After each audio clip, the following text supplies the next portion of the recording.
Did you know that 1 out of 5 people over the age of 60 have spinal stenosis? And did you also know that most spinal stenosis can be treated with a few simple exercises? Now, I personally have spinal stenosis, and there was a point in my life about 5 years ago I could not walk more than 3/4 of a mile. It was very consistent. I started this exercise program, and now I can walk indefinitely. It's changed my life. And we're also going to show exercises that you do not want to do. So, we're going to be showing you 3 stretches and 3 core exercises that you should be incorporating if you have stenosis, as well as a couple you should avoid per each category. Now, Brad, you want to explain exactly what's happening with stenosis? That's right. And also, we are going to show one of my favorite treatments at the end. It's not an exercise, but I have great success with it. So hold on to the end for that information. Now, let's look at stenosis and get the concept of what's going on with your back, what makes it hurt, and what relieves the pain. So we're going to look here at the spine. Let's kind of get a good zoom in of this. So we're talking about the lumbar spine, low back pain in this situation. Now, with stenosis, can you point out one nerve right there? We got one peripheral nerve there. Is that a good view?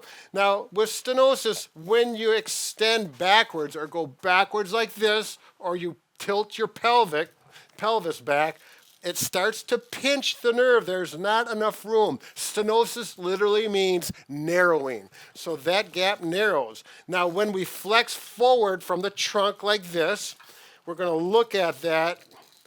Right there. Point it out, Mike. Get the pointer in there. Things are bigger there. Oh, the relief. Now you can do it that way, or you can simply tilt your pelvis forward like this, which opens a gap. You will know it because it feels good very quickly. All right, let's go to the exercises. All right, we're going to go through stretching. First of all, we're going to show you the 2 worst stretches you can do with lumbar stenosis. One of them is if you're standing and you do this stretch where you go backwards like this. Can be a really healthy exercise for some people, but not stenosis. You'll find it hurts, and the more you do it, pain will get worse. Mike, what about lying down? So, if you lay down on your stomach, I am already starting to slightly extend my spine here, and this is probably going to be uncomfortable for people that have stenosis.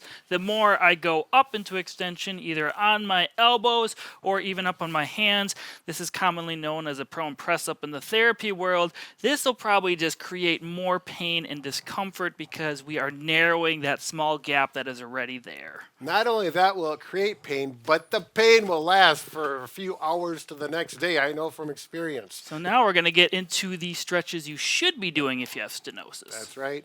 All right, now let's show some stretches that really do some good with spinal stenosis. If you're standing or walking, you got pain, sometimes simply just flexing forward like this, you'll feel the relief. We can hold it there and come back up. Do that 2 or 3 times. Or sit down. Typically, just sitting will relieve pain, and then you can actually stretch forward like this, and you'll feel some relief. You're not going to hold it here for 2 minutes. Typically 10 to 15 seconds, repeat it 2 or 3 times. Now, Mike will show you some things lying on your back. So this is called a double knee to chest stretch. So all you're going to do is bring both knees up towards your chest. You can grab it with your hands and put a little bit of overpressure on there. You can hold this 5 to 15 seconds and then relax. You can perform 5 reps. If you want to hold it longer because it feels good, certainly go ahead. Then you'll notice I'm flexing my spine again, so that should open up those narrow spots and get some relief on those nerve endings. So this is a good option if you have a bed available, or you can get on the floor comfortably and do these. Yep, I've done it in my front lawn already.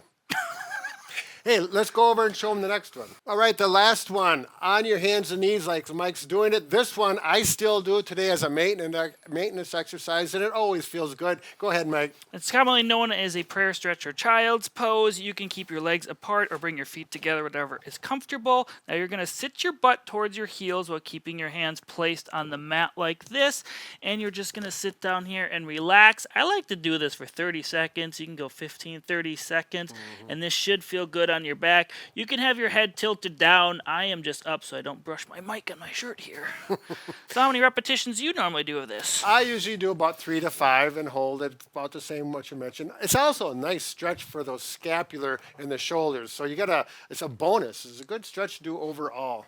Let's go on to the next one, Mike. Before we get into the core exercise, I want to talk about something that will confirm you have stenosis. It's so common they call it shopping cart syndrome.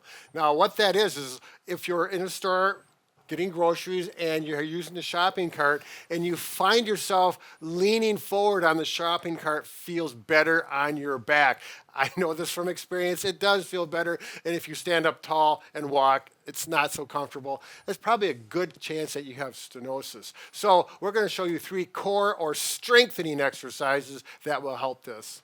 All right, let's get into core strengthening, a very important concept for stenosis. Now, what we do with core strengthening is you want to strengthen the abdominal muscles, and traditionally you want to strengthen the back muscles. But with stenosis, you have to be very careful about back muscle strengthening. We're going to show you one exercise you do not want to do with stenosis. Go ahead, Mike. So this is commonly known as the Superman. So again, I'm laying on my stomach. This might cause discomfort already. So typically what happens is people lift up their arms and legs. This is bringing my spine into more extension, which for stenosis is going to be problematic. So this is an exercise you do not want to do. We will show you an alternative you can do later. Actually, yeah, that's right. The big magogo.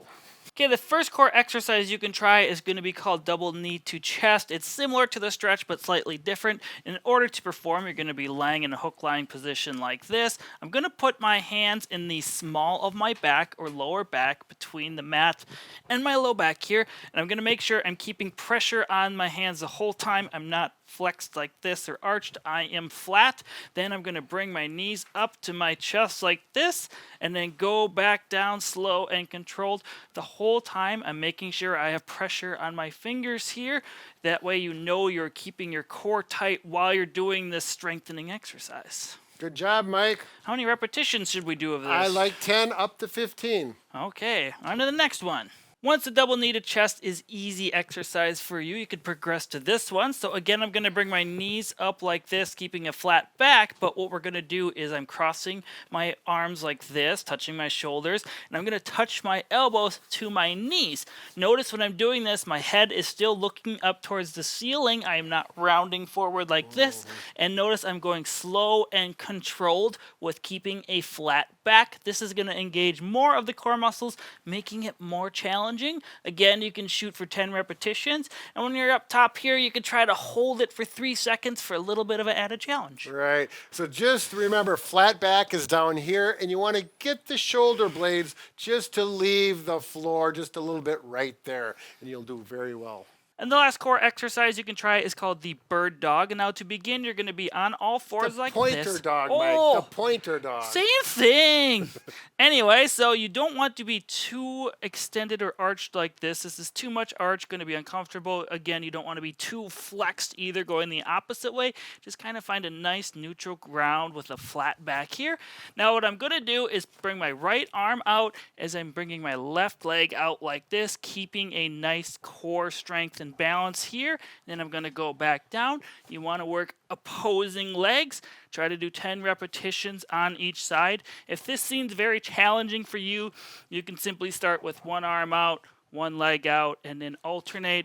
Once you feel like this is too easy, you can progress to doing the full exercise, and you should shoot for 10 repetitions per each side as you tolerate. Good. All right. And now we're going to show you the bonus, what I really like to do. And the good thing about it is no real exercise. All right, a nice option to do that does not take any stretching or strengthening is using a massage gun that reciprocates. And also another very important part for this particular treatment on the back is to get an airhead. They're soft and squishy. They're not near as aggressive. And you can actually go over some bony areas and it will not hurt because of that. Mike's got, you can see he's got the ball head on there. That's okay, but you really should get a massage gun with the airhead. All the Bob and Brad guns do have airheads. Now I'm going to show you how you can use that. You're not going to go on a high intensity, just get it going on the first or low intensity. I like to flex my hip here a little bit, and you can gently work over it, and you'll feel there should be some bony prominences around that low lumbar and SI joint. And if you do have pain that radiates down the buttock and into the pain, you can certainly work those muscles down in the glute area around that SI joint, and then back up in this area right there. I can feel some real nice relief working it gently with that airhead. Wow. All right, that's nice. Very good.